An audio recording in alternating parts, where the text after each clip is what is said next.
Yeah. Hi, this is Joe Craig from JK Outdoors. We're up here today on the Management 40 property, doing some more land management. It's January 19th, and what we did over here is we started cutting down a bunch of section to add on to this food plot. Um, and what we're doing each year in January, the last 3 years, we've been taking, like I had said in the past about my other food plot over there, we've been cutting down sections. That way we can feed the deer during the winter time. And it also helps to maintain our food plots and make them grow bigger, because I want them to come around and meet each other eventually. So every year we've been cutting. We're up here to cut today too on this. What's important about it is that when we throw this stuff aside, is there's a lot of buds on here, and the deer are getting a double whammy. They're kind of we're making our food plots bigger for them in the spring and summer and fall.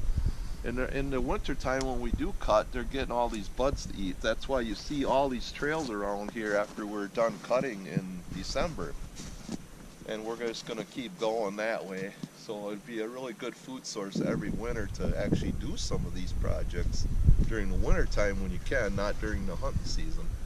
So but today I want to go up and create another bedding area up here. Our plot, like I said before, our main trail goes through here, and we funneled the deer off the south side ledge up here to come out. And we could show you the main trail because we'll be walking up that pretty quick. Now this is the main trail that we had cut out that goes up on the south ledge. And as you can tell, the deer are really using it.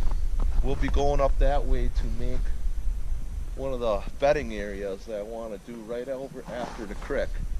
We're kind of like those pine trees are up in there. I want to make another bedding area. So we'll be going up there a little bit.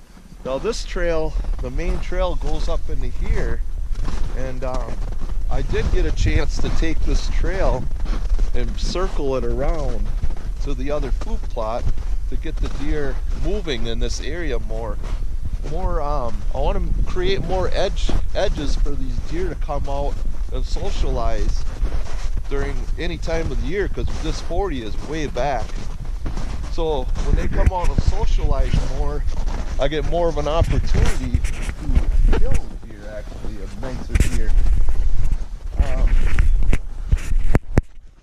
This area here I created where I'm going to be putting up another stand, and this trail over here that goes up and around and goes to my other food plot is going to be a good route for them to keep using. Kind of, you can't really tell from here, but it's kind of funneled around in here so the deer use it more and more. Get them used to using it. This trail that we're walking on right now, we cut open too, and I found a perfect pine tree that I want to put a bow stand up in here away from my son a little bit. And now's the time of year to actually make the shootways. If you find a decent tree, I always try to take these travel routes by trees that I know I can get a nice stand up into, because that's the whole point of having these deer travel where you want them to. You also got to think about getting a stand up in those areas so you have a shot, so you can get way up in the air. So you got to find decent trees to put your stands into. So let's walk up this way. I'll show you that spot. And it seems like it's gonna be a really nice location, because I was watching the bucks go through here last year. This pine tree right here, I already got shootways in it off this main trail.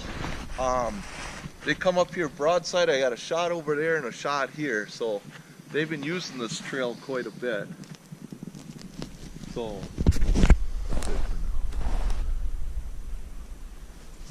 they like this area because it's really thick going through, and it's on the south side of the hillside. And what I'm looking for today up here is we want to get about 150 yards away from my food source here.